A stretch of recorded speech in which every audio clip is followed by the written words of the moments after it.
Hello and welcome to the Racers HQ podcast. I'm your host, Matt Murphy, and joining me on the line tonight is our dedicated co host, Pat Mulry. Pat, how are you doing tonight, sir? I am doing all right, Matt. How are you? I'm great. Thanks, boss. Tonight we are going to basically recap the Hallett Lemons event. We had all the homies up there. Fun weekend, but yeah, this last weekend. So just going to recap that chronologically and see where it takes us. Before we get there, you drinking anything tonight, Pat? Yes, tonight I am drinking a Angel's Envy uh, bourbon it says finished in port wine barrels. Ooh. I think it'll become patently obvious soon why I have some envy.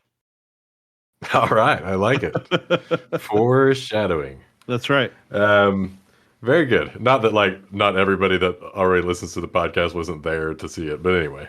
Right. Uh, I had a good And yet- friend, a good co-host, bring me a gift the other day, and so that's what I'm going to drink tonight. This is Awesome. the Smoke Wagon Blenders Select Straight Rye Whiskey. So I'm going to pour that over some ice right now. All right. Is that a fresh crack, or have It you is, opened it yeah. previous to tonight? Nope, fresh Oh, crack. sweet. So gonna work on that. I'll let you know what my tasting notes are here in a second.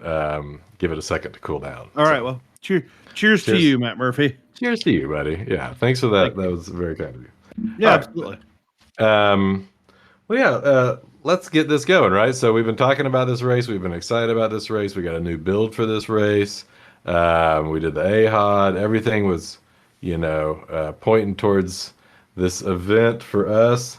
Yeah. So I don't know. Maybe let's start Thursday. So we all kind of towed in from various directions. Todd got to use his new Super Duty F-250 thing, and Yep. that seemed to go well. I mean, in general, right? Well, I mean, other than the blown trailer tire within the first hour. Uh, Yeah. Todd is relatively new to towing and towing follies, and I think he's gotten a lot of advice from. I mean, he's asked for and received a lot of advice on things to do. So, fortunately, he had purchased one of those trailer pal, little ramps to pull your trailer up onto when it blows one of its tires to make it easy to put the other one on. But we were going through, north on 35 out of Dallas, and we got almost to Gainesville. And Gainesville, right? That's that direction, isn't it? Yeah, north of Dallas. Or is that Denison? One of them on 35, one's on 35, and I can't remember. I think it's Denison. Okay. Anyway, whatever the last town is before you hit the river. And I was a little bit behind him. I was pulling a U-Haul enclosed trailer to carry our gear, and I had loaded it not optimally and had a little bit too much weight on the back of it, so it didn't really like going more than about 65 miles an hour. The tail wanted to wag. And so my plan was just to get on the Oklahoma side of things, probably like to that big parking lot at the WinStar, and then move some things around so it would drive better. But before we got to that point, Todd's right rear trailer tire, I think it caught a nail or something, and it just completely shredded. So we pulled over, onto the frontage road and got that changed out. What we learned was that the trailer pal is not tall enough for his tires. And but fortunately, my mispacking of the U-Haul trailer paid off because I had left the, immensely heavy Harbor Freight jack basically on the tail of the trailer because it's heavy, and I think that was the cause. In large part, that was the cause of the trailer wagging around. But it made it really easy to get out and lift up the back end of Todd's trailer to get the new tire on it. And once we did that and got back on the road, it was all good until we got to all the way up to Hallett, and we moved that jack into Todd's pickup bed along with that really heavy hardware bin, yellow and black one.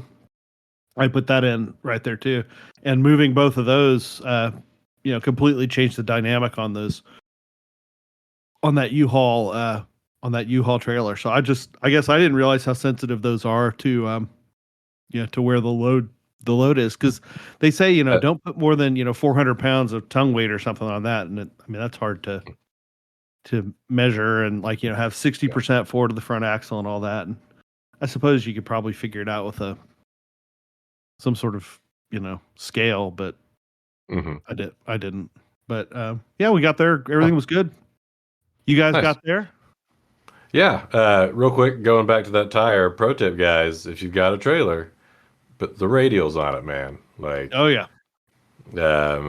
the bias plies that they come with are just guaranteed to pop every trip. So Mm-hmm. um, perfection is a journey. All right. So yeah. So then Oh, and wait, on that note, as we were changing out that tire, fortunately I had one of those four ways in the back of the Suburban, because Todd didn't have one, and he was like, "Oh, I didn't realize that." And I'm like, "Yeah, if you gotta get the trailer tire off, you need the tool that will fit the lugs, which isn't always the same. I mean, probably isn't the same as what you have on the truck. So there's just if you don't if you're going to start trailering, you got to think ahead on all that stuff a little bit, because he said, "Well, how often has this happened to you guys over the years?" I'm like, "Man, I couldn't even tell you. I mean, half a dozen times. Probably on average once every other year, probably." sure. I mean, it was to the point where I was very casual about the whole thing, except except when come to me on the traffic side of the frontage road, and I'm like, get side so somebody doesn't die here in traffic, But Mhm. fortunately, no one died. Good. Good. Yeah, That's important. all So yeah. weekend. I mean, we achieved I'll, that goal. I mean, that's job one, really, Right.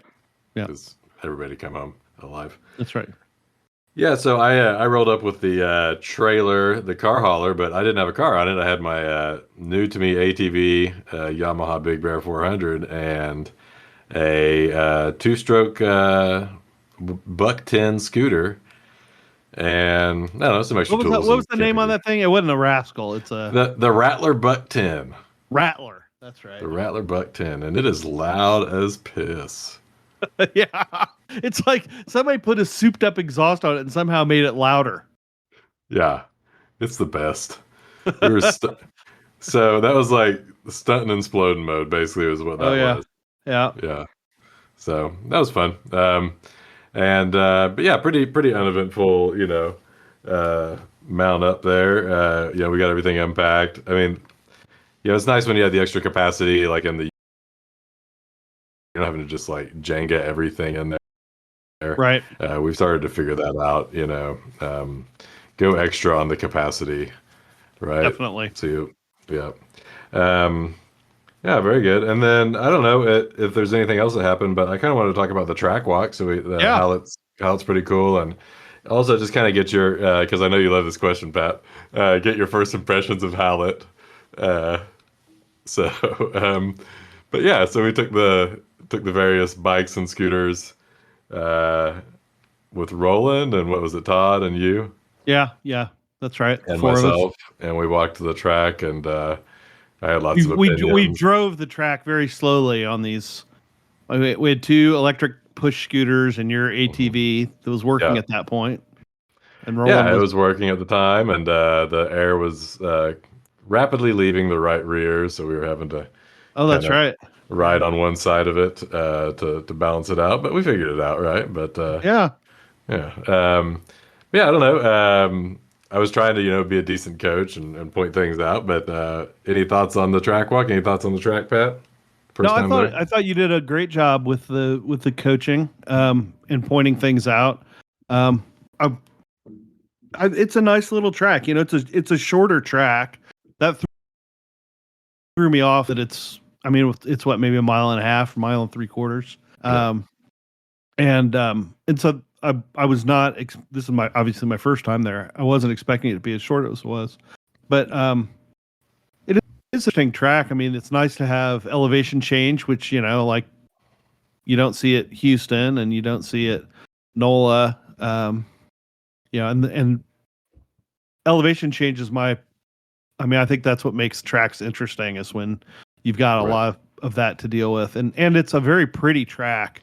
Um, I think you were the one who said it feels a little bit like what you imagine it might be like in Germany with all the trees, right?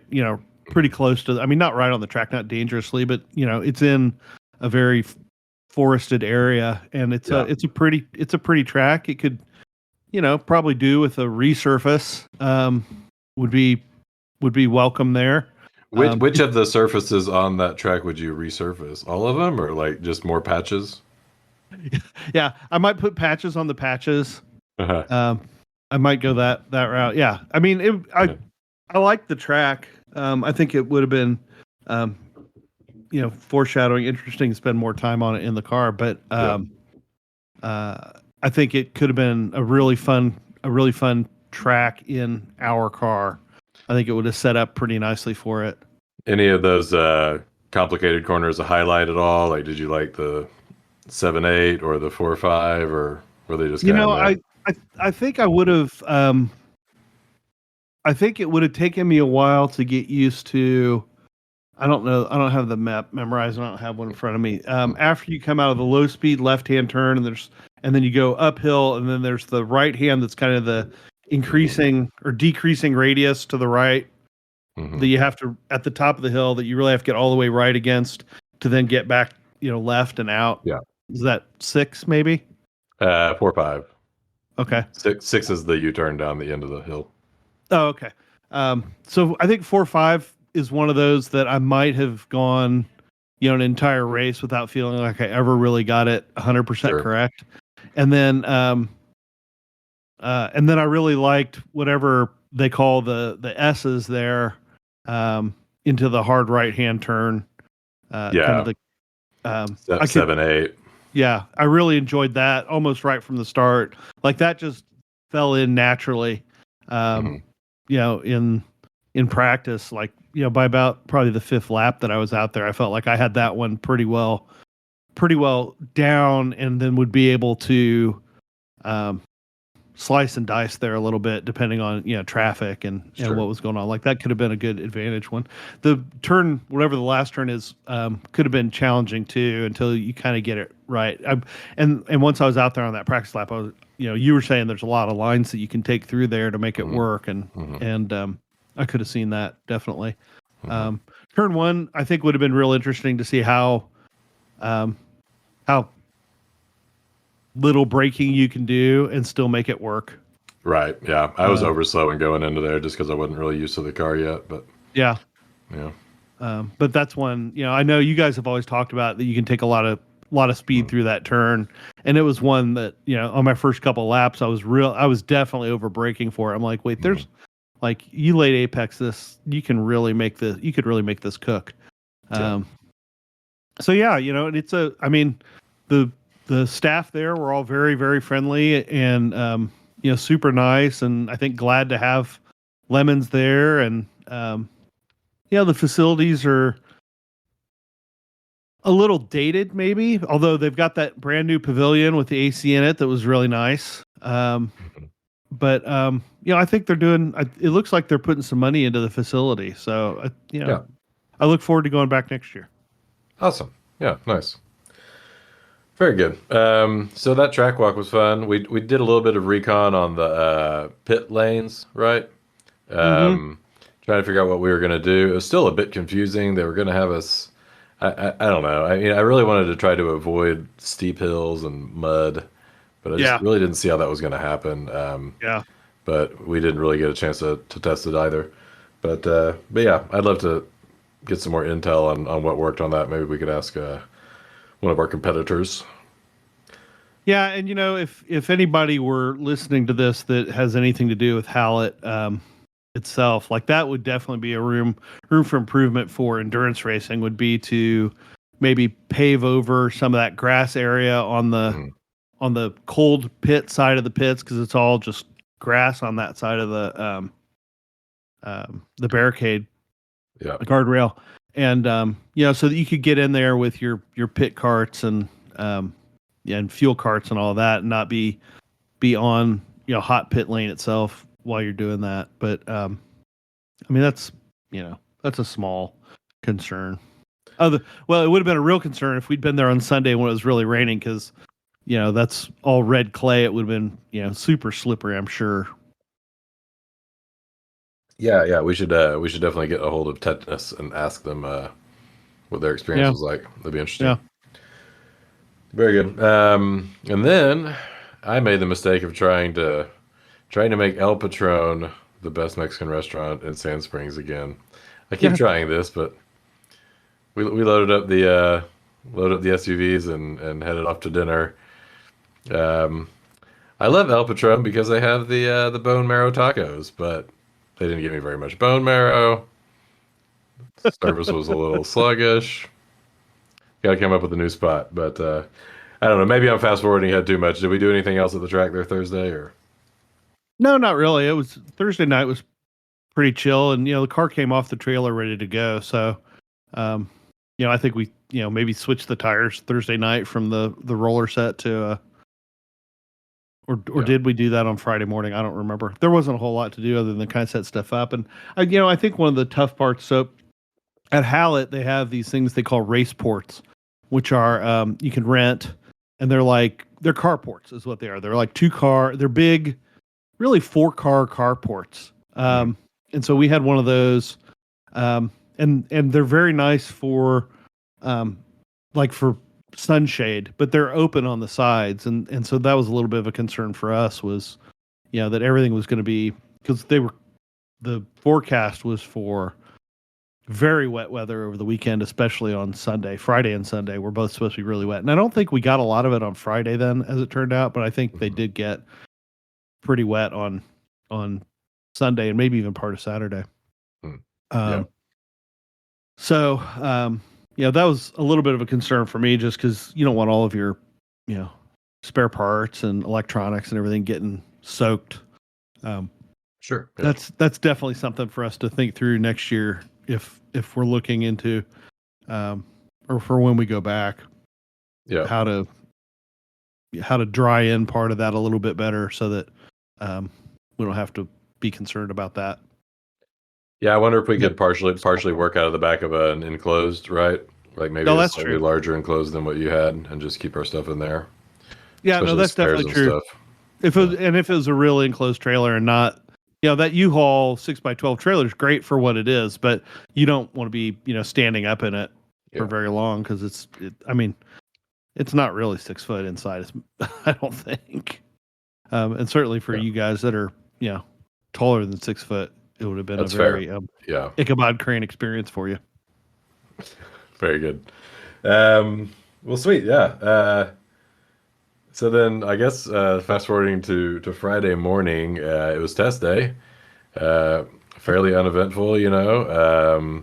We got the car on track. What was it? Were you out first? Pat, Todd, Yeah, Roland, I think I've gotten for the morning. I think that's right. I went out Yeah. first, mostly to learn the track and also just to make sure that the car was running fine. And I don't know, I did 5 or 6, maybe 7 laps. It wasn't too many. Yeah. Um, and it might have been 10. I don't know. Um, try and learn the track a little bit. Car was running great on Saturday morning. I mean, felt really good. It got a little loose in turn 2, kind of some low speed oversteer, but otherwise, I thought it felt great. I thought the brakes felt great. I really I felt like it was good to go Cool. when it came off the trailer, and was really fun. And I was really hoping everybody would get to have fun with it over the Yeah. weekend. Yeah. And, we were watching you from turn 9, 10, kind of straight, and I mean, you looked real aggressive, right? I mean, the breaking points were much later Yeah, than we had expected, and you looked to really be putting some energy into the car in the corners and stuff. So yeah, no, it looked really really promising. And yeah, I mean that stint was flawless, right? I mean we had yeah, no problems none. there at all. I guess we Mm-mm. we had mixed up the oil temp, water and oil gauges, the temps, but Yeah, the senders had or gotten switched at some point when we were yeah, um, getting the car wired up, and I think what happened was we had a sender that failed. Maybe when we were at ECR, we discovered when we were at ECR that it failed, and so we used we swapped the wires because they're the same sender for oil temp and water temp. They're just in different locations, right? We swapped Right. the wires just to see that the gauges were working, right? To Gotcha. double check it that way. And I think it just didn't get, then the bad sender got replaced, but the wires didn't get swapped back. So we were showing, like 180-degree oil and 240 water, which makes no sense in that car at all. Right. I mean, that car can't get to 240 on the on the water temp and without blowing all the water out of it. So we knew we needed to swap those back, but that wasn't a big deal. Yeah. Yeah. What is it? The Garmin in the car there. That was going good. Yeah, We didn't run. Did we not run a Race Capture Pro dash at all? We just ran the Garmin and the Rumble strip, I guess. that's correct. Okay. Very good. Yeah. Yeah. It took me a second to get used to the Garmin, but yeah, I could kind of figure out what's going on after. It's kind of out of sight there, but probably a good thing. Just went Yeah, light. no, that's definitely by design, right? Like, Right. because we don't. Everybody always wants to go and get their fast lap, but that's not really the goal, right? I mean, for endurance racing, we just want to make the car survive, and so yeah, that's one of the reasons you don't have like a big lap timer right in front of you, for a 15-hour race, and Smart. we try. Yeah. Oh, and you also had a Vision clock, right? So you got some sort of. It looks like it's from Aircraft Spruce, but you said it's an Amazon, but it looks very aircrafty. So that was a Dave Mulvey suggestion. He actually sent that to me like on eBay or something, and then I just looked it up on Amazon and had one shipped, and then 3D printed a mount for it to another one of the RAM mounts that was already on the car, where the iPad or iPod used to be attached when we would run the Miku speakers on the old car. We don't have them on the new one, and Gotcha. so that location opened up, and I was like, I'll just 3D print them out for this, and we'll be all set. And I think we used to have in the MR2, we used to have a very a very wrap friendly kitchen clock right on the dashboard. Yeah. And that never made it. You could see it in the GoPro, which was like it really helped understand video analysis later on. Yeah, no, that's true. And I guess that's maybe something I need to think about, making sure that it's visible in the GoPro video too. But yeah, it's an aviation looking little clock, and about maybe, I don't know, 4 inches big or something, like big enough that you could look down and see it, but not as obnoxious as the old one. Do we have GoPro from the weekend? No, we never ended up turning it on. Awesome. I don't think we had it on when we were actually in the car. Okay. That was going to be a Friday afternoon activity. Copy. We got busy doing something else. So then Todd got in the car, and Todd's first time in the E36 at all, right? The general E36 project, or he said the first time driving it on track, I think. I think so, and I feel like he maybe had driven around the paddock once on the prior version. Because he said something about that he had been in it before, but yeah, he was first time in it really, and I think he enjoyed it. Yeah, he's like, this thing's so much more nimble, and said the shifting was so much better, right? It's just, I mean, it's a more it's just a sportier car than the from the factory than his Mustang is, and so I don't think I wasn't surprised that those were his observations, having driven the Mustang, which is itself a fine car, but it definitely is you have to put a little bit more effort into the shift, and conversely on that BMW, it's like you're really kind of shifting more with the ends of your fingers, kind of. You can really just kind of flip it from gear to gear, and and my warning to him, he was like, "Oh, well, do we get up into fifth gear?" And I'm like, "There's no reason to get into fifth gear on this track. It's not long enough that you'll need to get into fifth anywhere." And that also helps to avoid the tragedy of a 5-2 downshift, right? Which we've seen happen, previously. Not with Todd, fortunately. Yeah, very good. So yeah, Todd really liked the car. He did decent pace. Yeah. I don't know. It'd be really interesting to see the difference between y'all's two laps, because I don't know where it was. But anyway, let's see. And then we had Roland go out, and Roland went out and set the world ablaze, and As he does. and the internet got a hold of it and was excited for us. Yeah. But he went out there and set a really rapid pace, and we had our transponders on. Maybe we'll think twice about this in the future. But Right. yeah, so you could kind of see everybody's practice pace, um, and yeah, so what, probably 3 seconds faster than last year's fastest lap in the car, and that was just Yeah. investing on like leftover tires. So um, anyway, pretty good pace. But I think it has, like you said before we started this pod, has so much to do with losing weight, right? Oh yeah. Everything in the car works better, right? You can accelerate faster. You're getting better You would think. braking. You have more capacity. Your tires have more, Yep. capacity in the corners to carry the car through there. So yeah, everything just worked better. And yeah, so it was pretty exciting. But he was only out there for like 4 laps or so, I think. That's his normal practice, Yeah. especially on a track that he's been on before. Kind of go out, remember where his braking spots are, what the track looks like, and he's great, and brings the car back in good shape, and all of that. And yeah, it is funny. Like everyone had said, those two convertible chassis that we went through, and people were like, "Oh, why are you racing that?" And I'm like, "Well, because they're available and cheap, right?" And Right. but it's amazing how much extra weight that convertible chassis does carry, because nothing else changed on that car from the the the black Miku version to the new red Miku version. It's the same, other than the chassis and the cage.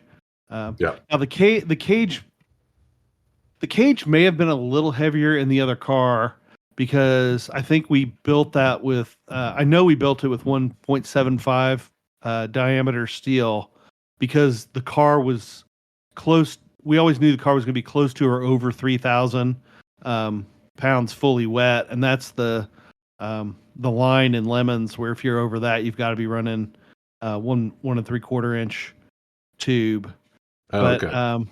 but I think that we have more actual. I know we have more actual tube members in the new car.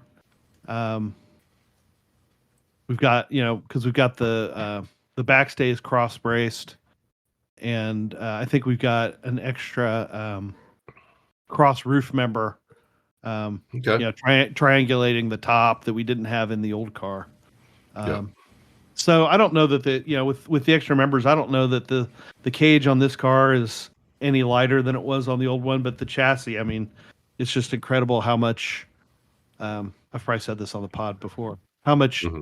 factory metal there is in the convertible, from the door, the back of the doors to the top of basically the top of the rear wheel arches. There's just a lot of structure there in the convertible that just doesn't exist in the coupe.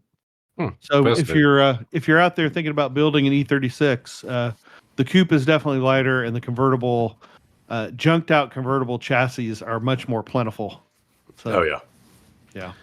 Yeah. I mean, maybe it'd be a halfway decent drift car, right? Like Oh yeah. hot boy it up with the convertible top, and Oh you yeah. know, That'd be awesome for drop for a a drop a drift. Yeah. truck motor in it, and yeah, Go. there you Yeah. go. Good idea. I like it. So then we did BS Tech, and we really got kind of jazzed up in kind of a stunting and sploding Yeah. kind of way. You were on the Buck 10, and I was on the ATV, and we strapped some. Oh, we came hard with the boom boxes That's this right. weekend. So like so Eric made a portable one that's like battery based, and we eventually got a little bit of sound out of that thing. And then Roland came with this 600 watt, like needed like a 110 outlet, Yeah. Just made out of like random old car parts he had, but it was very nice equipment. Trust me, I know these things, and like Yeah. those were not inexpensive kickers, and it sounded great, and it like shook the whole carport. But anyway, back to BS Tech. So we strapped Eric's boombox onto the ATV, and you rocked up in the Buck 10, and I guess we drove the car over there, probably Todd or somebody. Roland. Roland drove it Roland, over there. yeah. Yeah. But I felt like it was well received. It seemed like a pretty Yeah. technical tech. I mean, there wasn't a lot of BSing going on, but I guess we did get a bribe and those types of things. But I don't know. Thoughts on tech? No, I mean, I thought, David did a good job teching it. And, with it being a first time car, the first time we were rolling through tech, I was glad that we got through without any strikes. Sure. Um, Yeah, that's huge. that's, that's a, that's a tough thing to do, the first time, because there's just a lot of small things that it's easy to miss, even if you're Mhm. going through the list, like after you think you've got it done. I mean, heck, on our first MR2, we probably did 6 races, and then before Tech found a missing weld on one of the A pillar bars, like the A pillar to the front header bar or something like that. Hmm. And one of the tech guys was like, "Hey, you're missing a weld here." I'm like, "What are you talking about?" Mhm. He said, "Yeah, feel this," and he was right. I don't, it was one of those things, like, I don't know how we missed it, so we ended up, putting a hole saw through the roof in order to get to Nice. the weld while it was all around the cage. So fortunately, we didn't have any of those issues on this car. One interesting thing is, they're taking note now. So Lemons Racers, I think they're keeping record point, because apparently there have been teams that have been, um, blatantly violating the fuel the fuel cell capacity rule, to the point where there were some with, so the rule is you can't have a fuel cell greater than 24 gallons, Uh, and apparently someone was running like a 36, which I didn't even know they made them that big, but apparently they do. And somebody, not at this race, somebody, $36. at a race the week or two before, like, wait, you can't. Yeah, I think the way that they outed themselves was, you can't run, like, uh, a LS for 3 hours on Right. 24 gallons. Like, you, not in the dry. You can't do it, right? And so apparently now Lemons is keeping track of that, which, for long time, Lemons veterans, is pretty entertaining, because Lemons keeping records from race to race has never ever been a thing. Yeah. That's pretty antithetical to the purpose in a lot of ways, but I think it's a good idea. And then I think they were actually making note of what engines are in what cars too, which, is, Yeah. again, a little unusual, because particularly in Class A, there's always, well, maybe not always, but for the last 10 years, pretty much, um, don't give a crap what engine you put in what car. Um, at least the last 5. Like, what people have been Mhm. doing LS swaps into E36s and getting Right. 0 laps. And we all know you can't do that for $500. But I've always felt like, especially in Class A, the real rule is, just don't run away with it, right? Like, if you're so fast that you're running away from everybody, then you're too fast. Hmm. Um, so, if you're putting down 4 or 5 seconds faster than the next fastest car, you're probably going to get lapped. All right. Um, well, that's great. Uh, all right. So that was BS Tech. Sorry, you distracted me with the math. Made me think about numbers. Uh, It's the best part of sports car racing. It's it the is. It math. is. I just wasn't prepared for it. Yeah. Right. Not that early. Yeah. Yeah. Well, cool. Yeah, and we got a bribe sticker. It was nice because they used like glitter clear coat for the bribe. I thought that was the best bribe ever, right? Because you just now we're just gonna have like I want more of those subtle like gold pearlescent clear coat bribes Yeah, and spray painted on the when car. These are Yeah, when stencils, by the way, for the right. uninitiated. These are stencils that they spray onto the car when you give the judge a bottle of booze or an obscure book or what did we do, Pat? We did beer for the corner workers. That's what we did this time. Was a cooler full of 2 cases of beer for the corner workers for Saturday night after the race was done Hmm. on Saturday, and which was one of the judges had suggested that, and so that worked out well. And so then Sajeev was like, "Well, what color do you want?" And I'm like, "Oh, because again, for the uninitiated, they do a stencil that's unique for each race."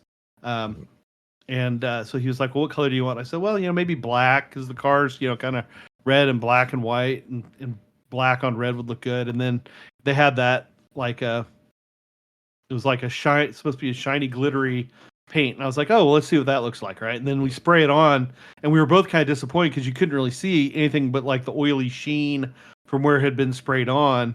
And Sajeev was like, "Oh, that's just, a top coat." But then as it turns out, when the sun, like after it dried and the sun hit it, like it really popped. It really looked Hmm. spectacular. Yeah, So, I like it. More of that, please. yes, All right. So I guess that was tech. I got to say though, congratulations, Pat, for passing tech. I hadn't really thought about that until now, but that was a huge achievement. Building a chassis from scratch. And yeah, I mean, nice work. And you welded that whole cage in yourself and everything. That was all well, your thank work. you. Yeah, Ben and I did that. Yeah. The cage, we had John Pagel bent the cage for us and shipped Mhm. it to us, and then we just installed it the way that John said to install it, and welded it in.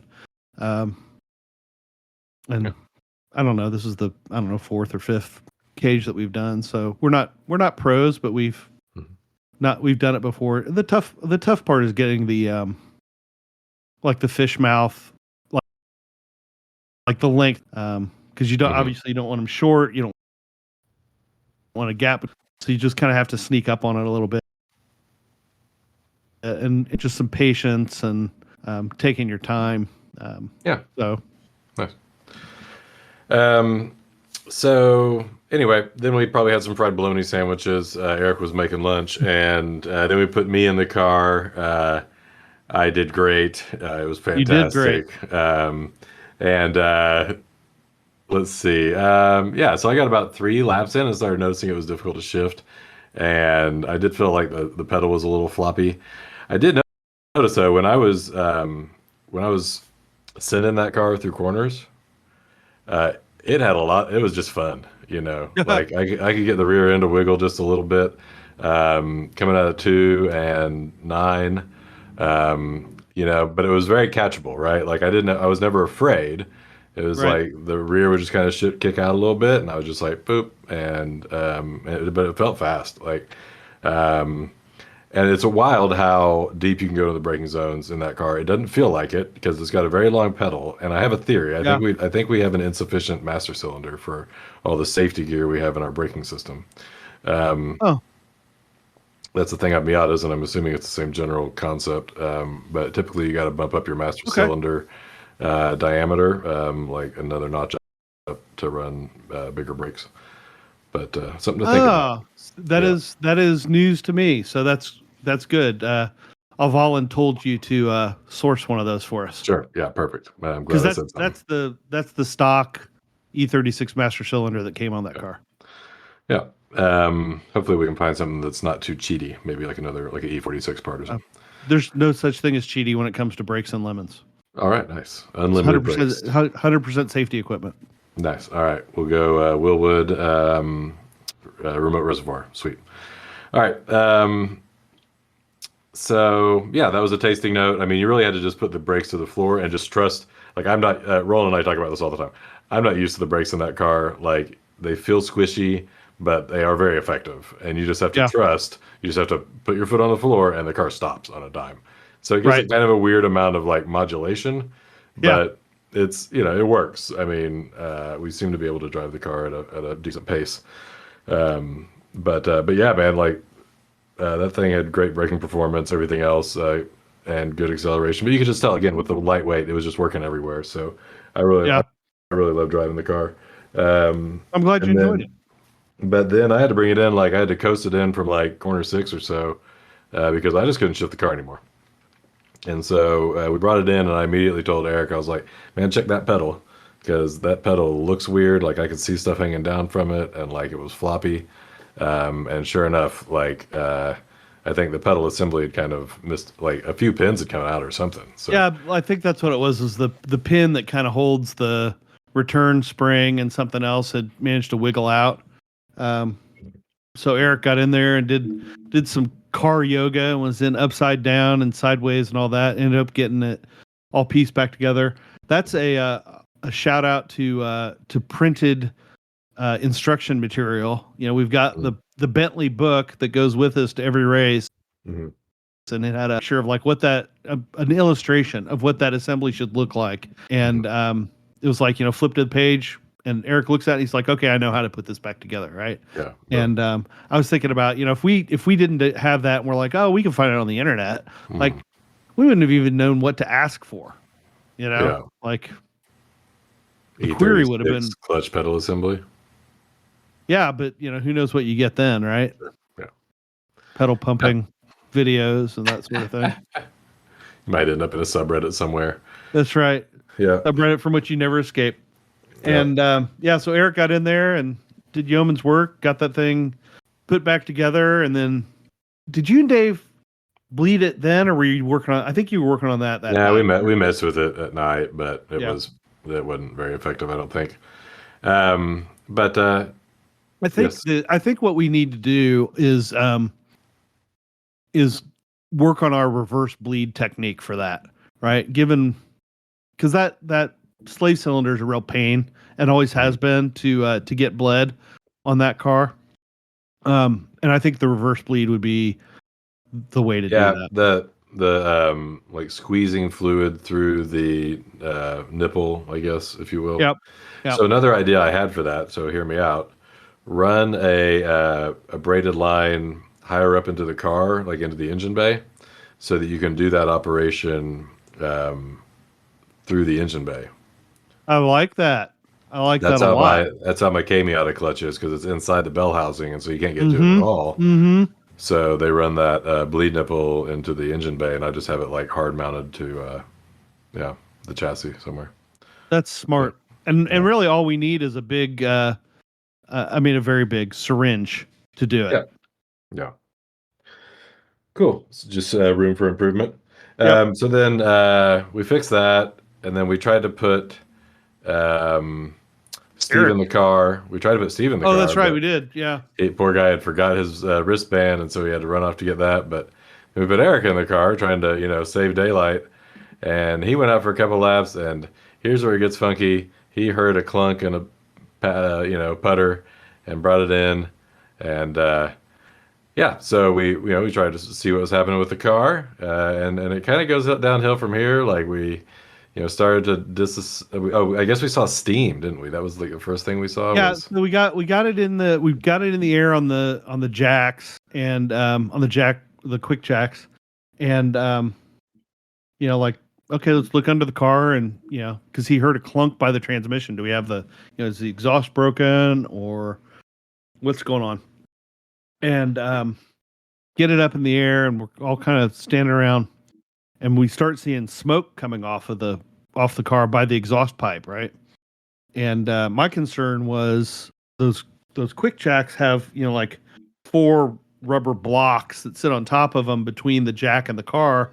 Mm-hmm. I was like, man, did I and I'm the one who put it on that side. I was like, did I get that? Like, did I misplace the block? So it's so close to the exhaust that comes out under the side, under the passenger side, under the right in front of the right rear tire. Yeah. That like I'm catching that thing, maybe not on fire, but at its smoke point. So get the car back down, and it turns out that was not it, but rather we were just steaming clams right out of the exhaust. So at that moment, well, we've got some sort of head gasket issue. Mm-hmm. And so like we do, unfortunately, we have a lot of experience with this sort of thing at the track, and so we just got right to work. Yeah. You know, get the spark plugs out and do a compression test. Let's see what we're looking at here. yeah. And so Eric goes and he puts the tester on cylinder 1, and I'm in the car and I press the start button, and this was a new one for us. And we A column a of geyser. a geyser It was of a chocolate geyser. milk. It was like an Old Faithful geyser of chocolate milk at about Old Faithful temperature and pressures. Comes, I mean, immediately out of spark plug 2 and right onto Eric's arm, unfortunately. Mm. And so then I saw it with my eyeballs. It did you was really? bad. Yeah. Yeah. I wish I had my Ray-Ban like record everything glasses on. But yeah. Poor Yeah. guy. So And he immediately complained. It was hot. yeah, he was like, "That's hot," and then he didn't want to put ice on his arm. Nah, it'll be fine. I'm like, "No, you got to get some ice on that, buddy. Like, Mhm. that's scalding water that just poured on your arm. We need to ice that thing down." And Eric was Greasy water. I so mean, yeah, if you think yeah, about that grease hanging on, oh, right? Like, it's the water and the butter all at the same time, right? yeah. Ugh. And yeah, you don't want to put butter on a burn, and but Eric was so like charged up with adrenaline for like to work on the car and all of that Mm. I think he pish poshed the notion that he really needed to do that. I think he just wasn't feeling it yet, right? Because he was Mm. so amped up. And I remember turning to Steve, who was standing across the car from me, and I said, "Okay, your job now is to get ice onto Eric's arm. Nice. Like That's smart. that's got to happen, or he's going to have a second-degree burn on that arm, and it's going to where I'm going to feel terrible. He's going to feel terrible. He's we're all going to feel dumb that we didn't get Eric taken care of. So." Yeah, then for like the next 5 hours, Eric had a bag of icy water on his arm. But Mhm. I think it worked. You got to Yeah. get the heat out of a burn. And when I talked to him on when we were texting about it on Monday, he said it was like a little itchy, but like it wasn't bad at all. So thank God for ice. Yeah. Eric sustained multiple injuries this weekend. Cool.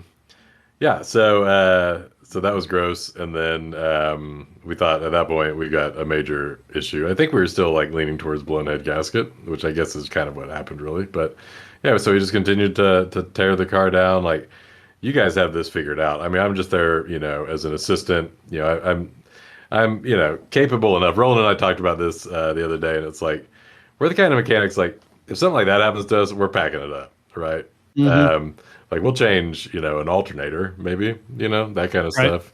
But blown head gasket, probably taking it back to the shop for a new motor. Like I'm not about to get to work on that thing. But Right. no fear from Pat Mulry and friends. We start tearing down the motor, and that's a complicated motor. There's some It is. It is tricky a complicated bits, motor. and but we did a good job. I think you did a good job of delegating. I mean, you had Steve on bag and tag.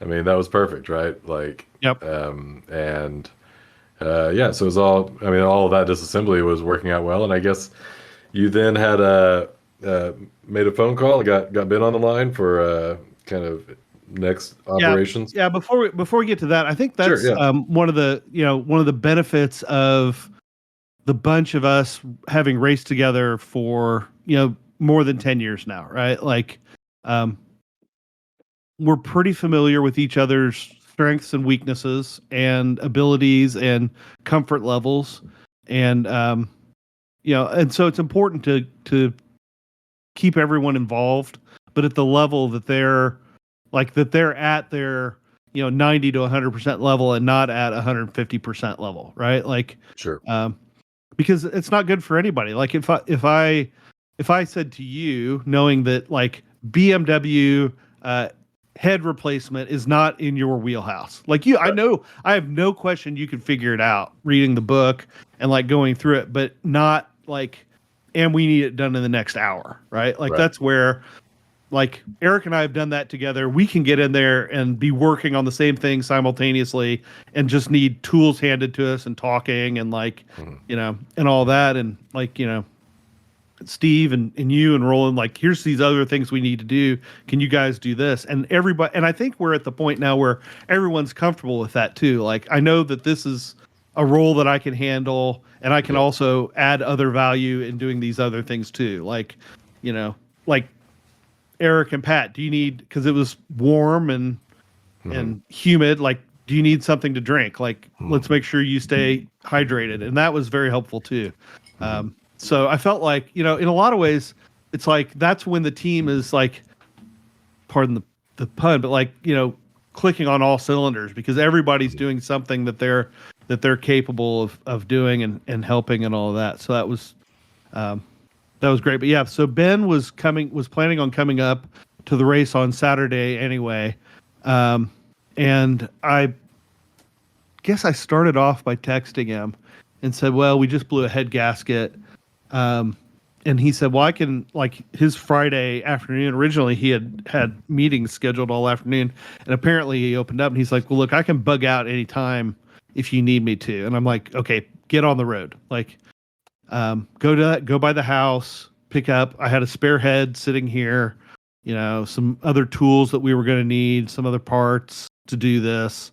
Go and Ben knows, and Ben's got a key to the house. He knows where all of that stuff is and knows how to do it better than I do. And so while Ben was driving up from Dallas, we were getting the getting the head off of the car and ready to go so that when he got there with the new head, we could, lay it down and get it, I mean, the goal was to get it done Friday night so that Saturday morning we would catch the green flag.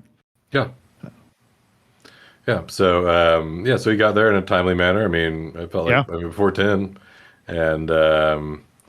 and you guys got right to work. I mean, it looked like a nice, shiny new head. Everything seemed to be going well. I remember the thing I really struggled with, Eric and I really had a hard time with the exhaust manifold. Yeah. But so we were kind of like up a little late doing that. And the header wrap was falling apart and it got all on our arms and all down Eric's shirt and on his arms. And nice fiberglassy stuff. Yeah, it was itchy. But I mean, it seems like the cylinder head installation seemed to go fairly smoothly, right? I mean, we didn't really run into any major issues. No, I don't think so. I think the biggest one really was fighting with that exhaust. And you'll be glad to know that I've figured out, so one of the reasons the exhaust side was a problem is because the way we have the exhaust set up is difficult to disassemble the exhaust from the headers, from those factory manifolds. Like it's the way that the BMW did it, I'm sure is great for the purposes of assembly at the factory, but it is not great for assembly and disassembly in the field. So I figured out on Monday morning, I figured out a better way to do that so that we can get the exhaust. Because if we had gotten the exhaust pipe section of the exhaust off of that, getting the manifolds on and off the head would have been simple. What you guys were fighting with was the fact that you had a 10-foot long tail on that thing, trying to, that you were either trying to twist around or that was twisting around when you didn't want it to. Yeah, we ended up taking off the flange on the rear manifold, and that ended up fixing it. But we just struggled with that thing it felt like several hours, but it was late, man. So we ended up, watching basketball and having a bourbon and working on the car till about 3:30 in the morning. And at some point, I think it was about 10, I didn't really know what was happening, and you'd come to me and Roland and said, when do you want to drive? And I picked the late stint going for I don't have to pack in the rain, right, and bring home the Sunday. car, late Sunday, and that was also the okay, good, you get to stay up and work on the car choice, so that's fine. I thought it was smart of you to get some people back to the hotel and get Roland and who was it? Steve, I Roland, guess. Steve, and Todd were going to be our Saturday drivers, and I mean that's something else we learned a long time ago too. Is if you're going to have a thrash on a night, the guys that you're planning on being in the car need not to be there for the thrash, because when somebody's getting in the car the next morning, you need them to be clear-eyed and well rested and ready to go. It's not gonna work out well. Gosh, talk about that effort, right? Like if you get the car back together and it's ready to run, and then you're so bleary eyed that you can't really drive it properly. Like, why bother? Yeah, no bueno. Yep. It reminds me, I think at the Houston 24, the last Houston 24, I tried to help people with their sleep schedules because it is very odd, like when you're doing 24, Oh, because you don't want to miss the action, right. but people got to get some rest, Yep. So I think that was mildly successful. I also tried It to bring was. a massage therapist to that race, and that was a That was mess. Don't awesome. bring a massage therapist. Oh, that was But so awesome though. I didn't I was I think in the car when the massage therapist was doing chair massages, but I would encourage doing that again if we have another 24-hour race. We need to just have a chair masseuse on staff for the I like entire this. race. Yeah, maybe toss them a bargain on the rental price. Yeah, Yeah. yeah. Calling all chair massages Seuss's that yeah that would like Or to get on also track. Racers HQ subscribers. Man, this is the Venn diagram. This is like the three body problem. It's Racers HQ subscribers and massage therapists and race car drivers. I don't think no one can predict what will happen, Pat. That's right. There's That's no way right. to solve it. Uh-uh. Um, It could be very could be glorious or glorious failure. yeah. One of the whiskeys we got to drink Saturday night was interesting to me. It was I guess Steve brought it, right? It was a Mm-hmm. whistle pig, right? Uh, Yeah, and it Whistle was Big the Rye. Alfa Romeo F1 team sponsored whistle pig rye. It Yeah, was tasty. It it was was sweet. good. Yeah, it It tasted was expensive. delicious. Yeah, Yeah, yeah. that was very good. That's a weird thing. So I feel like some whiskeys, and maybe it's the ryes, when they're good and like expensive, they are pretty sweet. Am I right with that? Hmm. Yeah. Well, I I think that normally one you feel had that way Friday more about. night was the same. Anyway. Yeah, yeah. I normally feel that way more about bourbons. The bourbons tend to be a little bit sweeter, Okay. especially since they have to be at least 50% plus corn in the mash bill to be a That's good. bourbon. Um, that those tend to be a little sweeter, but yeah, that rye was really good. Whistle Pig ryes are generally pretty delicious. So Yeah, that's good. Um, well, any other hot takes on Saturday night? I mean, we're really wrapping this up. I mean, we tried Friday to. night. Oh, yeah, Friday night. Sorry, we didn't want to start the car. I guess this is kind of helps understand the process. We didn't want to start the car because it's supposed to be a quiet hour, right? And we didn't Yeah, really I think at know. Hallett it's like after 10 they don't want the engines on. So Yeah, we got the engine all back together. Um I mean, we still owed a little bit of we still owed you a few bolts on the exhaust manifold, but I think we just said we'll just do it in the morning when you're fresh because we were getting frustrated, and you called yeah. it. You were like, you guys suck.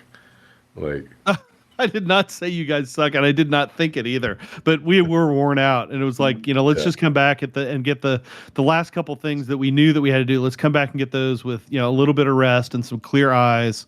Because a lot of times the stuff that is incredibly frustrating when you're at the end of a long hard day is just incredibly easy when you've had even just 3 or 4 hours of sleep yeah, and 17 or 25 ounces of coffee. yeah. So yeah, so yeah, we got a few hours of sleep. I mean, we were back in the hotel lobby at probably 7:30 again after a couple 4 hours of sleep maybe. And man, I was staying with Eric in the hotel, and we were so itchy, dude. We had to go home and take Oh, showers, and yeah.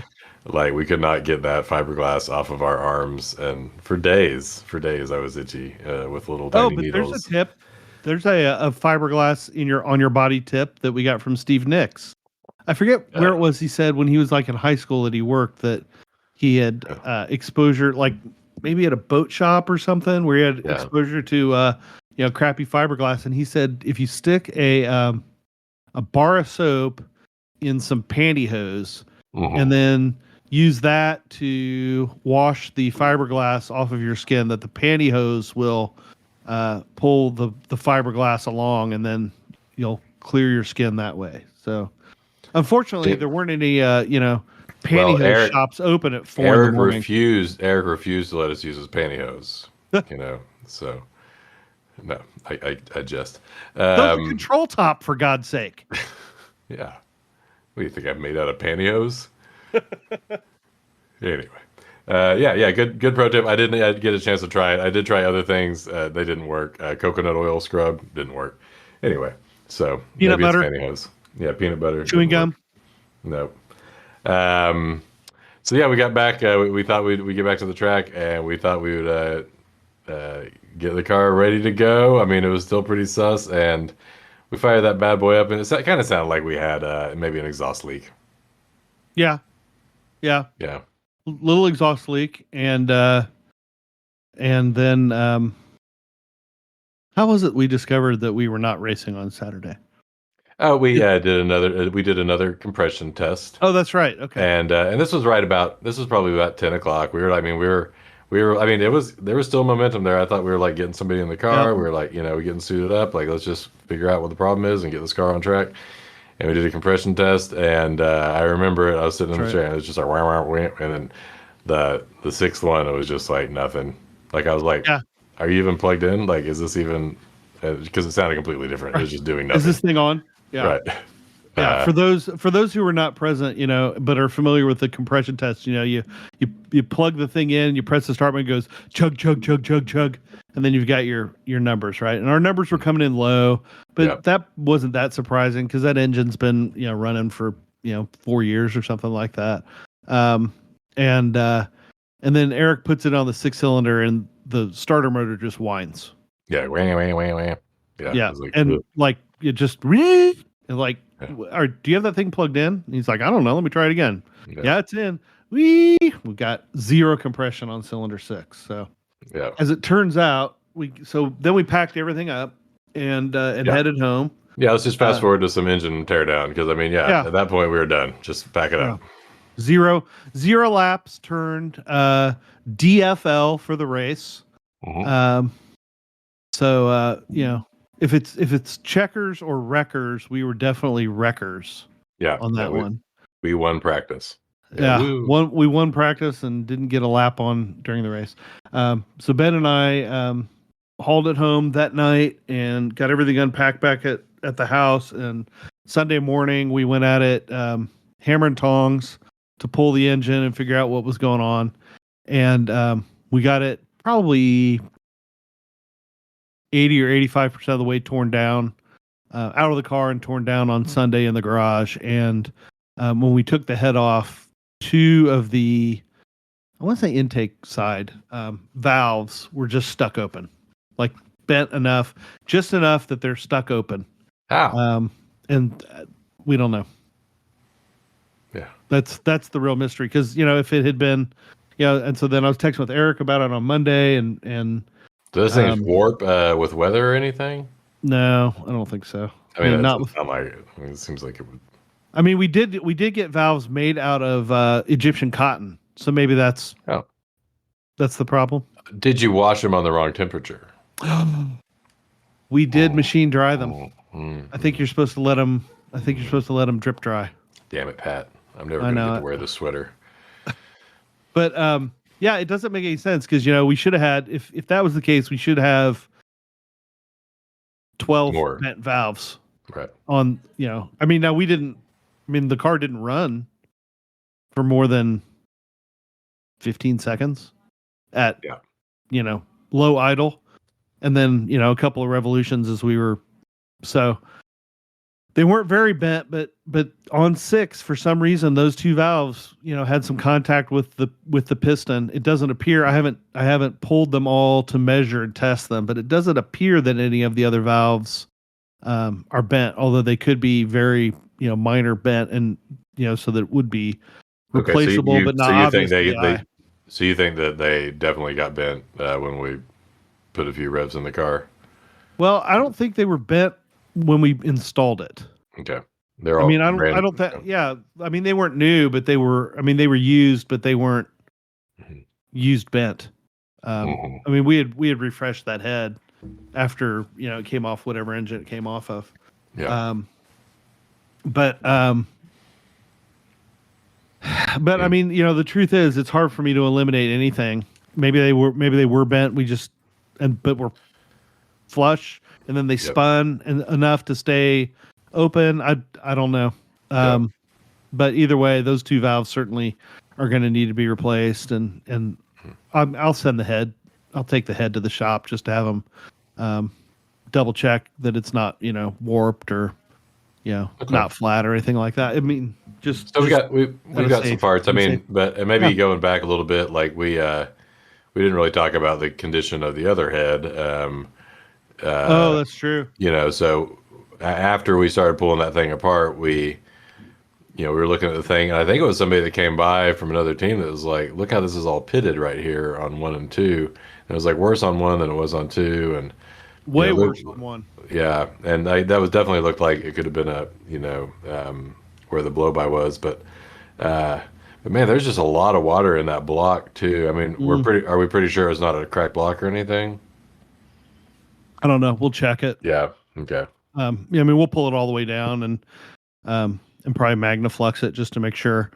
Yeah. But I suspect that that's what it is. I think from doing a little bit of research, when you've got an isolated incident like that, it's typically that the injector wasn't firing properly, Mm, which is a bummer because that was literally a brand new, straight out of the box Bosch injector. Um, rough. yeah, so definitely not what I expected.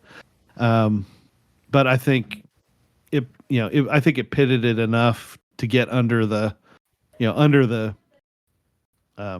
head gasket rather than Yep. through the head gasket.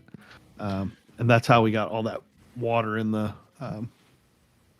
all the water in the and frankly then we're probably lucky in some ways that cylinder 6 didn't work immediately because we had obviously when we put the head on we had drained out the old oil, which was in pretty good shape, really. I mean, it wasn't gross. It didn't have any chunks in it. There wasn't glitter in it.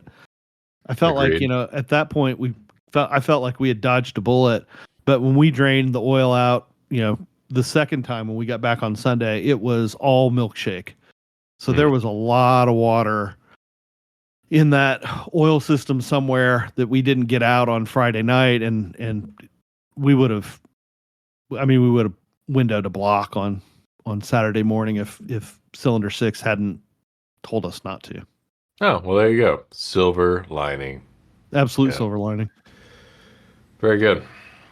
Well, so it sounds like you got plans though. So you need two valves for the new head, and Yeah, at least two. So what the plan is to pull all of them and measure them on the bench to make sure that they're not that we don't have any others that are bent that mhm, in a way that's so minor that it might not be obvious to the eye, but would be obvious to the engine at yeah, some point, to make sure that we have however many that are good, so that then we can replace the remaining ones.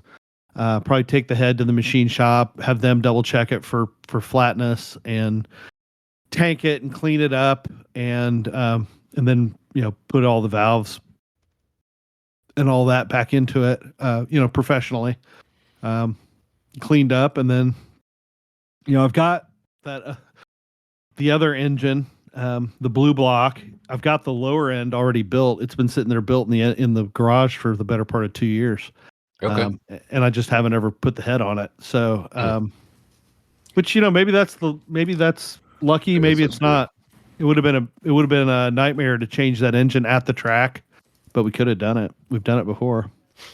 Um, So are we gonna put the blue block and the new yeah, head back in? Okay, cool. yeah, All right, and then we can refresh the other block.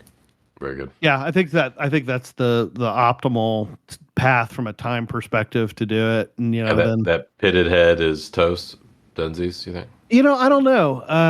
I've been told that a good machine shop can weld aluminum, can clean it up, weld aluminum onto it, and then cut it back, um, Hmm. so that it's usable again. I don't know if it's economical to do that or not.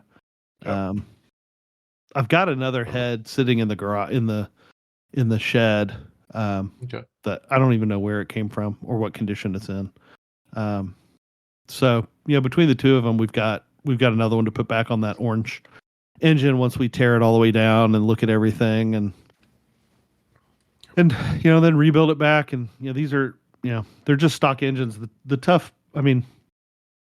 part is you just want it to be reliable, right? Like I feel like that car can be such a good car, but we have not had great success reliability on these engines. And I don't really want to swap engines. I mean, we don't need more power. I don't want to learn. I'm not very excited about learning a new platform. Yeah. But man, I just wish we could get these. Cool. But I mean, that said, this engine ran for 4 years. Yeah, I mean it did really well at Hallett. I mean, we're getting to that frustrating stage, I think, of sorting out endurance racing, which is tracking time on parts. I mean, it's not exciting, it's not aerodynamics, but it really is like clearly where we have failed time and time again. And then and I'm not trying to throw any shade. It's just like that's basically what's happening. Is time on parts.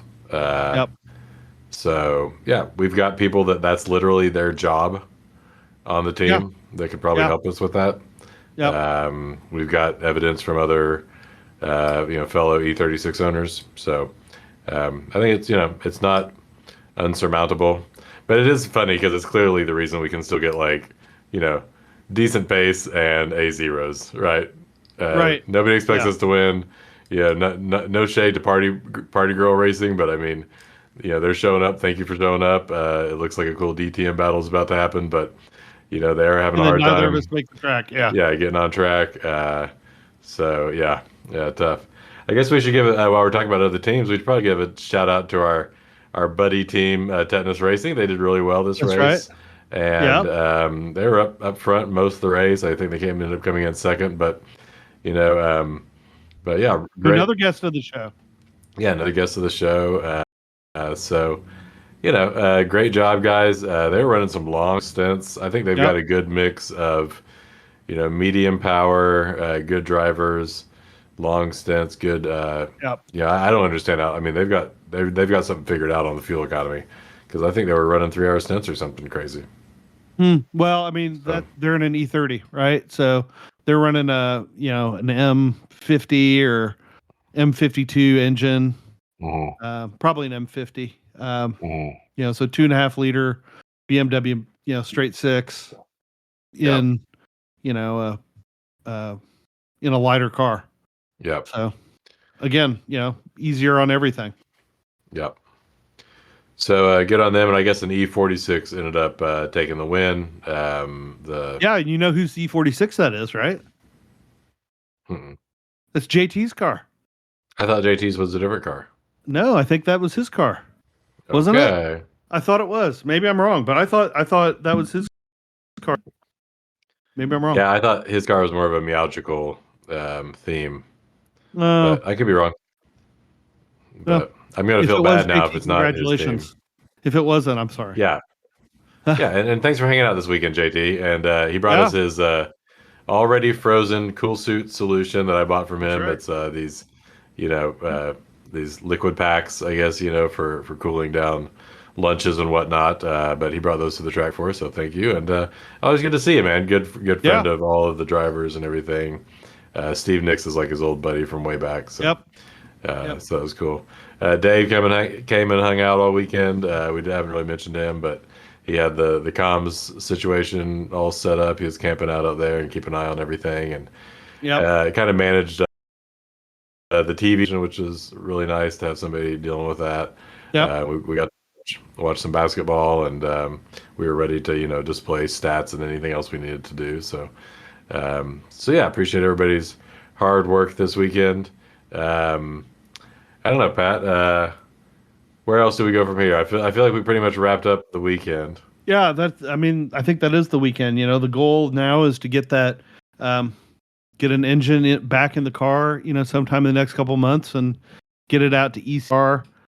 On what'll probably be, the hottest day of the year, and make sure it's running properly, and then see what race we can do next. I would really love to go do, despite the fact that it is a haul and a half. I would really love to get that car up to Road America for this first weekend in October. But unfortunately, I don't know that we have enough drivers to do it. I know you're going to be out of commission that weekend. I think Roland's out of commission that weekend. So I haven't. Eric and I are both ready to go. I think Nick's might be, but he might be on the fence. Bummer. Yeah, so we'll see. If We not, need to- then I'll go A&D up there if I can't get our car up there. Yeah. I might even like to test the car at ECR. I might even pay into that a little bit. I mean, I really enjoy driving the thing. Yeah.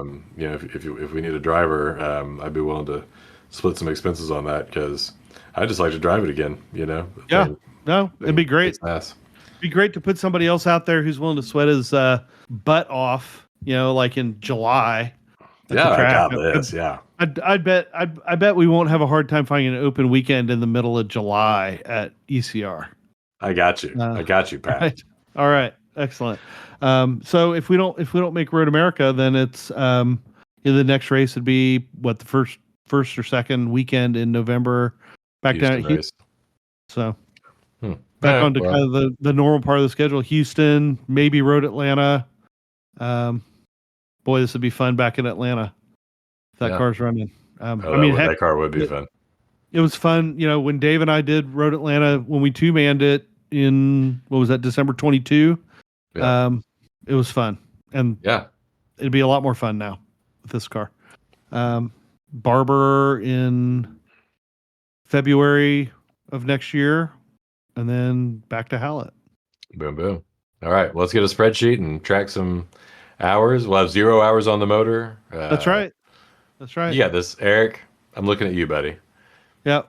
I think he's already created the spreadsheet. I think we just need to keep digging in. Yeah, and see if we're all willing to use the software that he wants to use. If he's going to do it in LibreOffice or OpenOffice or Ubuntu Office. He told me he was gonna host an Ubuntu machine in AWS and install Wine on that machine, and then install Lotus 123 on the Wine emulator, and then that way we can all, just one shared password with no MFA to get to the box. We can just RDP into that. Yeah, over RDP. Yeah. And it'll be glorious. It'll be extremely secure and so functional. Yeah, well, and that's what the hackers of the world want to get into. Uh-huh. Like, can you imagine anything less profitable? Meanwhile, Troy's in the background, like changing the number of hours on our front bearings or something. Yeah. I can just see it now. Why do we put Toyota bearings into a BMW? I don't think this is right. Very good. You got gnats over there, Pat? I see you. Yeah, there's the dog has allowed a fly into the house, apparently. God. Yeah. All right. Yeah, a big old black fly. All right. Well, we're getting very tangential now. All right. Well, let's wrap this bad boy up. So, Pat, any shout outs for the weekend? Any shout outs for the podcast tonight? Yeah, I mean, a big shout out to all my boys for coming out to the track. And, I think somehow we all came out of this having a really good time, despite the fact that it went sideways into the ditch and rolled over 3 times on us, metaphorically. But it's always fun to be together. It'd be, I don't know. Would it be more fun if we run the whole race? Maybe, but we still had a pretty good time. Yeah, I agree. I was surprised. I had surprisingly positive vibes. I just had a good time hanging out all night with my boys, thrashing on a car. Sure, it would have been fun to go run a couple hours in the rain. That would have been an absolute blast. And I'm sorry I missed it, but I'm really not ate up about it. And I feel like the general, same vibes from everybody else. So yeah, I agree. We've done this before. It's not our first kick in the nuts. We will survive. And I'm sure all of our significant others are thinking along the same lines, like, why do these morons keep doing it? And it's right there. I mean, it's baked right into the question. Morons don't know any better. Right. There you go. I mean, let's not dig into this too deeply. Very good. All right. We had a big shout out to Hallett, to the track, to Lemons, Yep. all of our competitors. Great job this weekend. The whole team, Ben for sacrificing his one weekend away from his kids to come hang out with us in Oklahoma. That's right. And yeah, it was just an awesome effort. Thanks And a Troy weaker for outcome. Troy brought over a spare gasket kit. We didn't end up using it, but it was very sporting of him. Yeah. Troy's a great guy, and he was happy to help. So thanks, Troy. He's a sporting fella. Yeah, big shout out to Troy. Yeah. Big shout out to El Patron. I hope you get some more staff there so we can consume 2 rounds of drinks next time. But right. Yeah, we got this. All right. Well, like and subscribe, rate and review. Check us out at racershq.com. We're going to bring some interviews. I think we're going to need to spice this up a little bit because we don't have any more races to talk about for a while. I need to get the Miata out on track, but we'll try to do some interviews and get some interesting people on this pod and keep having fun and learning things. So until then, we will see you at the track. Bye, everybody. Good night, Dave.